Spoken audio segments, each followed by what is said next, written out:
विभाज्यता के नियम, विभाज्यता के नियम या जांच, इसको आज हम देखेंगे। ठीक है, कोई भी संख्या किससे डिवाइड हो रही है, कोई भी संख्या किससे डिवाइड हो रही है, किससे भाग हो रही है, उस चीज को कैसे पहचाने। तो एक से तो सब संख्याएं डिवाइड हो जाती हैं, एक से सभी संख्याएं भाग होती हैं। तो एक का रूल तो कुछ नहीं है, एक से तो सब विभाजित हैं, सब विभाजित होती हैं,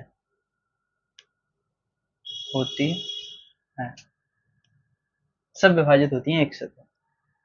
एक के बाद 2, 3, 4, 5, 6, 7, 8, 9, 10, 11, 12 ऐसे हैं। ठीक है, अगर 13 तक पढ़ लिए तो लगभग लगभग सब कर लोगे 13 तक। आज जितने हो पाते हैं उतने पढ़ लेते हैं। कितने पढ़ पाएंगे आज?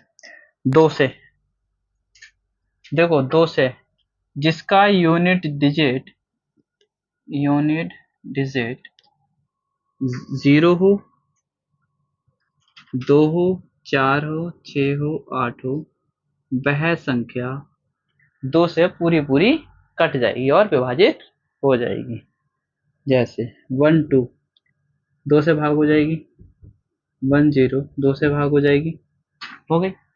इसके बाद आता 3। 3 का एक रूल होता है, अंकों का योग, अंकों का योग 3 से भाग हो जाए, क्या हो जाए? भाग हो जाए। इसको देख लेते हैं एक बार। जैसे 1 2 3, इनके अंकों का योग क्या होगा, इनको जोड़ के देख लेते हैं। 1 2 3 6 हो गए, 6 3 के पहाड़े में आता है, इसका मतलब 121 3 से कट जाएगी या फिर विभाजित हो जाएगी। इसके बाद 4 का रूल आ गया। किसका? 4 का।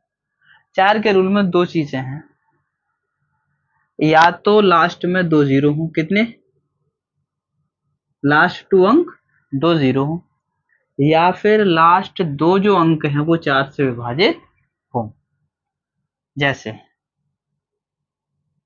1 2, ये 4 से विभाजित हो जाएगी, 4 3 12, 308 में चला गया पूरा।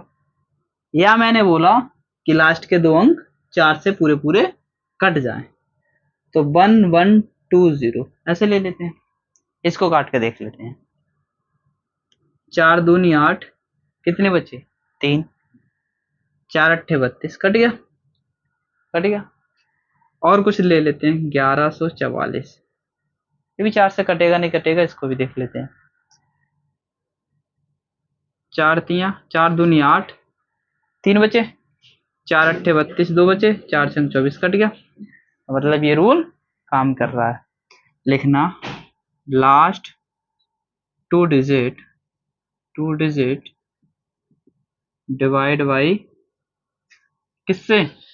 4 से, या लास्ट टू डिजिट क्या आ जाएगा? 0। क्या आ जाएगा? Last 2 digit 00। ठीक है, यहां तक हो गया। Last 2 digit 0। अब 5 का रूल देख लेते हैं। किसका? 5 का। 5 का होगा यूनिट डिजिट 0 या 5, मतलब 5 और ये 0। ठीक है, तो वो 5 से कट जाएगा। यहां तक सिंपल भी है और थोड़ा मुश्किल भी लगता है, उसके बाद और सरल है। 6 का रूल क्या होगा? तो 6 के फैक्टर कैसे होते हैं? 6 के अगर मैं फैक्टर करने लग जाऊं तो 6 के फैक्टर कैसे करें? किसके पहाड़े में आता है? एक तो 1 छक्का 6 होते हैं, 1 2 3 6 होते हैं। या तो वो संख्या 1 और 6 से कटे तो वो 6 से कट जाएगी, या फिर 2 और 3 से कटे तो फिर वो 6 से कट जाएगी। तो 1 और 6 की तो बात ही नहीं, 2 और 3 की बात हुई। मतलब अगर कोई संख्या 2 और 3 से कट जाए तो फिर वो 6 से कट जाएगी। सिंपल सा रूल है, वह संख्या जो 2 और 3 से विभाजित हो, 2 और 3 से विभाजित विभाजित। यहां तक समझ में आ गया? यहां तक समझ में आ गया? देखो 7 का रूल क्या है? 7 का रूल है कि वह संख्या जिसका यूनिट डिजिट का 2 गुना, इसका यूनिट डिजिट का 2 गुना और बची हुई संख्या से माइनस करने पर वो संख्या 7 से कट जाएगी। किससे कट जाएगी? 7 से। जैसे 14 को ले लेते हैं। किसको? 14 को। यूनिट डिजिट क्या है इसकी? 4। इसका 2 गुना 4 दूनी 8। एक में से 8 जाएगा, कितने बचेंगे? 7। 7 से 7 कट जाएगा माइनस के साथ।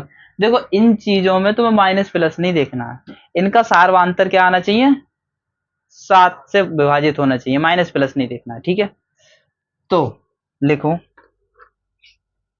यूनिट डिजिट तो double, unit digit into 2, unit digit into 2 को बची हुई संख्या से घटाकर 7 से विभाजित हो जाएगी। किससे? 7 से विभाजित होनी चाहिए, तो वो किससे कट जाएगी? 7 से। अब 8 का रूल, 8 का रूल भी सिंपल है। 8 के रूल का एक सिंपल है, जैसे 6 को किया ऐसे इसका कर लो। 4 इंटू 2 से कट जानी चाहिए। किससे? 4 इंटू 2 से। डिवाइड हो, विभाजित हो, तब उस 8 से कट जाएगी। विभाजित हो तब। 9 का देखो, 9 का भी सिंपल है। अंकों का योग 9 से विभाजित हो जाए, विभाजित हो। ठीक है, अब देखो 9 से कैसे? 8 और 1 9 होते हैं। मैं ये संख्या इसलिए लिख रहा हूँ कि तुम्हें समझ में आ जाएंगी। 7 और 2 9 होते हैं। ऐसे एक बहुत बड़ी संख्या बना दे रहा हूँ।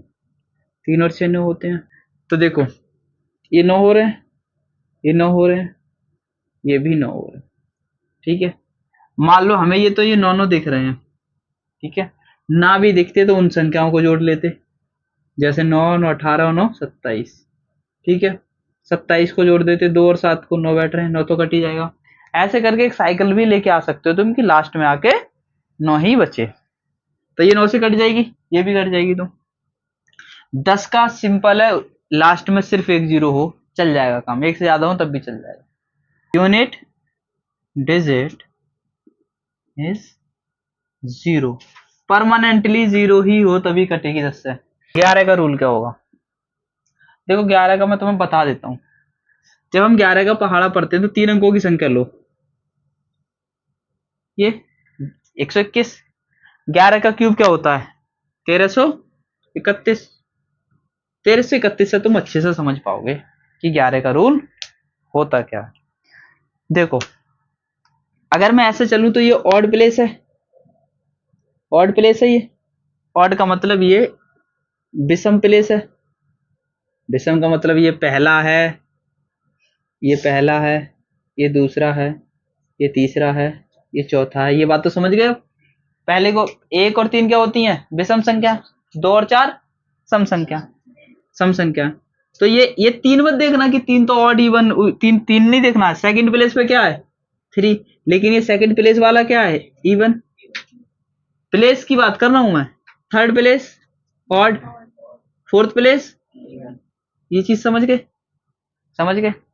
इसका सिंपल है, ऑड ऑड और इवन इवन। ऑड के साथ ऑड जोड़ना, इवन के साथ इवन। तो पहला प्लेस और तीसरा प्लेस जुड़ेगा, मतलब एक छोड़ के एक जुड़ता जाएगा। ऐसे समझो, एक छोड़ के एक, तो 1 और 3 जोड़े कितने हो गए? 4। फिर 3 और 1 जोड़े तो कितने हो गए? 4। ये जो दोनों आ रहे हैं इनको घट के, आपस में घट के या तो 0 आ जाए या फिर 11 आ जाए। क्या आ रहा है? 11। तो वो संख्या किससे कट जाएगी? 11 से कट जाएगी। ठीक है, समझ में आ गया? 11 का नियम होगा सम और विषम स्थानों के अंकों का जोड़ का सार्वांतर क्या होना चाहिए?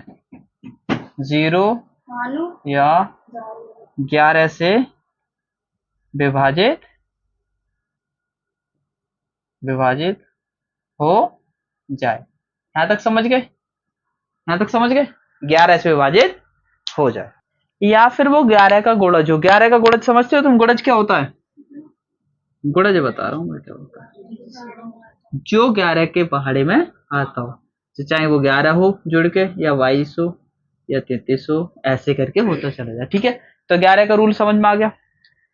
तो 1 से लेके हमने 11 तक के विभाज्यता के नियम देख लिए।